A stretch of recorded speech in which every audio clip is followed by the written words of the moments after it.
नमस्कार, मैं रंजीत कुमार और हमारे साथ हैं हरीशचंद्र भारद्वाज। हरीशचंद्र भारद्वाज जी यहाँ बहुत जाने माने गाइड हैं और अच्छी समझ रखते हैं सारनाथ के जो ये अवशेष हैं बुद्ध विहार के, उसके बारे में आज हमको बताएंगे।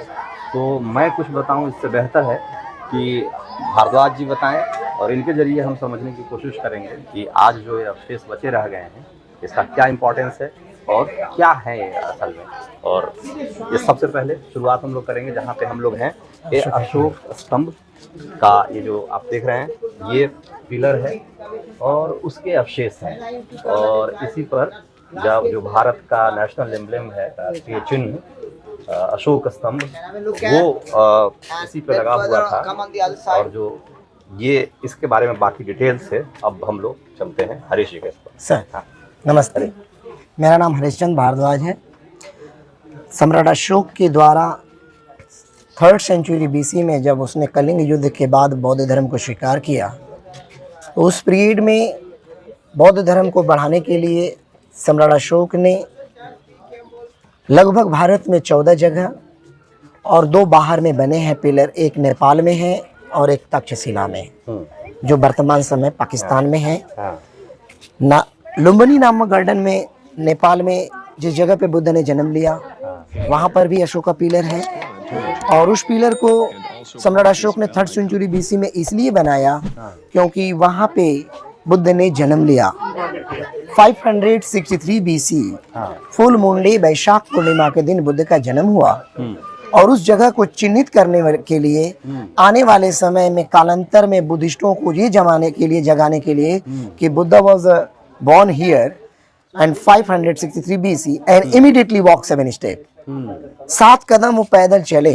अच्छा। जब वो पैदल चले थे तो पैर के नीचे से 7 कमल के पुष्प निकले और बेबी सिद्धार्थ के पैर कमल के फूल पर पड़े। उस जगह पे लुम्बिनी नामक गार्डन में बुद्ध कुंड के बगल में एक पिलर अशोक राजा ने बनाया और उस पिलर पे ब्राह्मी लिपि में, ऐसा ही ब्राह्मी लिपि, ये जो लिपि लिखी है, हाँ ये ब्राह्मी है। तो ब्राह्मी लिपि में अशोक राजा ने लिखा, हिद बुद्ध जाते शाक्य मुनित भगवा जाते। अर्थात इसका मतलब ये होता है यहाँ पे शाक्य मुनि बुद्ध ने जन्म लिया था। मैंने शाक्य मुनि इसलिए कहा, बुद्ध शाक्य डायनेस्टी से बिलोंग करते थे, शाक्य कुल से बिलोंग करते थे, इसलिए इन्हें शाक्य मुनि कहा जाता है। अशोक के काल में 4 प्रकार के लेख, स्तंभ लेख, लघु लेख, शिलालेख लिखे जाते थे।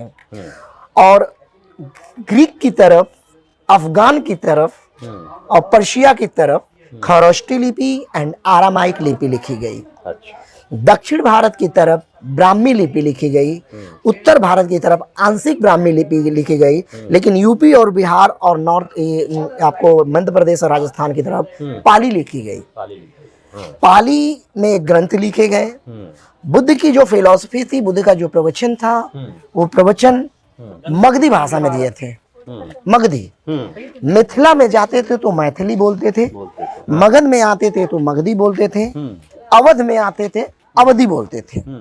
तो यहाँ पे जो बुद्ध ने प्रवचन दिया अपने 5 मित्रों को, वो मगधी भाषा में लिखा। अच्छा। और दिया। तो इस पिलर, हाँ, तो मगधी भाषा में जो उपदेश दिए वो भी कहीं दर्ज हैं?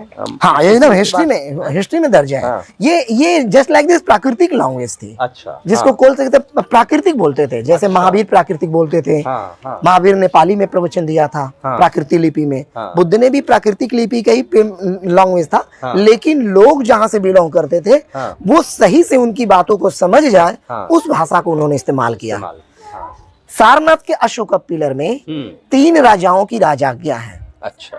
पहला, अशोक राजा 250 BC में अशोक पिलर बनाकर लिखा कि यहाँ पे जितने भी मॉन्क एंड नन मॉन्क रहते हैं वो कोई गलत कार्य न करे। अच्छा। मॉन्क अगर बन गए हैं तो मॉन्क का पालन कठोरता से करे। ठीक है। दूसरा लेख 14 वर्ष अश्वघोष कुषाण डायनेस्टीज का है, जिसमें यहाँ के बहुत सारे संघ में कोई फूट न डाले, उसके लिए लिखा हुआ है। अच्छा। और तीसरा लेख जो है गुप्तकालीन लेख है ब्राह्मी का, जिसमें यहाँ के स्टूडेंट्स को संबोधित करते हैं कि ज्यादा से ज्यादा संघ में कोई भी विघटन कार्य न हो और धर्म को बढ़ाने के लिए मूर्ति का इस्तेमाल करे और फौरन तक जाए स्टेचू।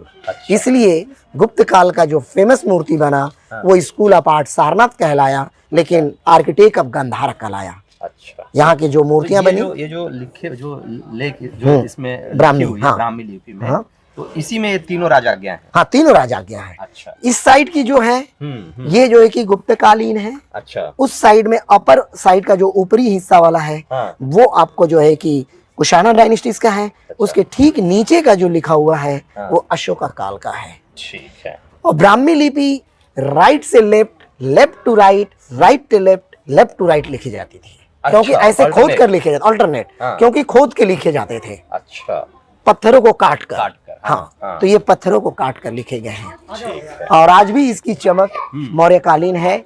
जो चमक स्मूथ आप देखेंगे लॉयन कैपिटल में, आप लॉयन कैपिटल को देख करके लगेगा कि मिरर का बना या ग्रेनाइट का बना हुआ है। तो नहीं, वो मिरर है, नहीं ग्रेनाइट है, वो सैंडस्टोन का बना है। लेकिन उस समय जो कलाकार थे उसकी पॉलिश उच्च कोटि की थी। और वो कलाकार जो थे वो कलाकार भारतीय नहीं थे, वो पर्शियन कलाकार थे। अच्छा, इसलिए हमारे भारतीय कला में एक विकसित जब हुआ और जैसे ही मौर्य डायनेस्टीज का पतन हुआ, विनाश हुआ, वो कला भारत से खत्म हो गई। क्योंकि आप पढ़े होंगे इतिहासों में कि पहली शताब्दी से लेकर 5वीं शताब्दी जो है बहुत ही बढ़िया गोल्डन पीरियड के नाम से जाना जाता है, गुप्ता डायनेस्टीज। और उस काल में बहुत ही सुंदर मूर्तियां बनी, लेकिन किसी भी मूर्तियों पे वैसी पॉलिश नहीं है जिसमें अशोका पिलर में है।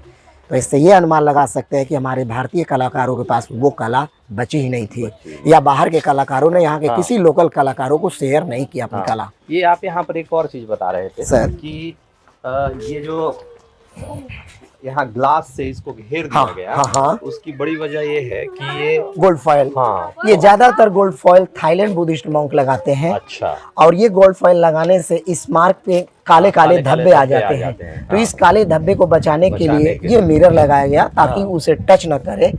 हर जगह लिखा होगा ये एसआई मोन्यूमेंट में, don't stick golden foil on the monuments. ये गोल्ड के फॉयल है। हाँ, ये गोल्ड के फॉयल है, गोल्ड लीव्स हैं, जो ये थाईलैंड के ज्यादातर थाईलैंड के लोग लेकर आकर के लगाते हैं। Yes sir.